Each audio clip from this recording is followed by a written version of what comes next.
नमस्कार दोस्तों। भारत में कई राजाओं और महाराजाओं ने आपातकालीन स्थिति में छुपने के लिए किले बनवाए थे।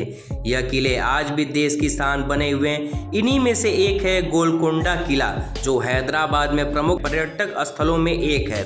हुसैन सागर झील से लगभग 9 किलोमीटर दूरी पर स्थित है और इस क्षेत्र की सबसे संरक्षित स्मारकों में से एक है। कहा जाता है कि इस किले का निर्माण 1600 के दशक में पूरा हुआ था, लेकिन इसे बनाने की शुरुआत 13वीं शताब्दी के काकतीय राजवंश द्वारा की गई थी। यह किला अपनी वास्तुकला, पौराणिक कथाओं, इतिहास और रहस्यों के लिए जाना जाता है। कहते हैं कि एक दिन एक चरवाहे लड़के को पहाड़ी पर एक मूर्ति मिली। जब उस मूर्ति की सूचना तत्कालिक शासक काकतीय राजा को मिली तो उसने उसे पवित्र स्थान मानकर उसे चारों ओर मिट्टी से एक किला बनवा दिया, जिसे आज गोलकोंडा किले के नाम से जाना जाता है। 400 फीट ऊंची पहाड़ी पर बने इस किले में 8 दरवाजे और 87 गढ़ है। फतेह दरवाजा किले का मुख्य द्वार है, जो 13 फीट चौड़ा और 25 फीट लंबा है। इस दरवाजे को स्टील स्पाइक्स के साथ बनाया गया है, जो इसे हाथियों से बचाते हैं। इस किले की शानदार भव्यता का अंदाजा आप यहाँ का दरबार हाल देखकर ही लगा सकते हैं, जो हैदराबाद और सिकंदराबाद के दोनों शहरों को ध्यान में रखते हुए